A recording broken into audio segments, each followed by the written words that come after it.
আমাদের প্রতিপক্ষ ভাইরা ভোটারদের ভয় ভীতি এবং জীবন নাশের হুমকি সহ দাঁড়িপাল্লার এজেন্টদের ভোট কেন্দ্রে যেতে বাধা দান, সুষ্ঠু ফলাফল প্রকাশ না করতে দেয়া এবং কেন্দ্র দখলের ঘোষণা দিয়ে যাচ্ছে। গতকাল 10 ফেব্রুয়ারি বিকেল 5টায় সদর উপজেলার কাপুরিয়া ইউনিয়নের দস্তরাবাদ গ্রামে বিএনপির কর্মী সাজদার, মোস্তফা আনাম, কামরুল, আব্দুল ওহাব, মিজান মুন্সি সহ 10-15 জন বাড়ি বাড়ি গিয়ে দাঁড়িপাল্লার ভোটারদের হুমকি দিয়েছে এবং ভোট কেন্দ্রে যেতে নিষেধ করছে। এটা আমরা প্রশাসনকে জানালেও কোনো ব্যবস্থা নেননি, যার ফলে গত রাত 9টার দিকে ওই ব্যক্তিরাই জামাত কর্মী জুবায়েরকে মারধর করেছে এবং প্রাণনাশের হুমকি প্রদান করেছে।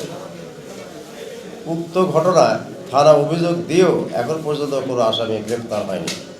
Steps like number one, saying coalition. Steps like number one, Genji's fashion. Steps like number one, mountain to ocean. Steps like number one, steps like number one. Steps like number one. এছাড়াও বড় হরিশপুর ইউনিয়নের police লাইনের পূর্বে চেরাগে সিস্তিয়া ইবতদায়ী মাদ্রাসা vote কেন্দ্রে এই এলাকায় BNP কর্মী নূর মোহাম্মদ খোকন, হাসান আলী, শাহিন কাজী ভোটারদের ভয় ভীতি হুমকি এবং জামাত কর্মী মিজানুর রহমানকে দাঁড়িপাল্লার ভোট করার জন্য জীবন নাশের হুমকি দিয়েছে।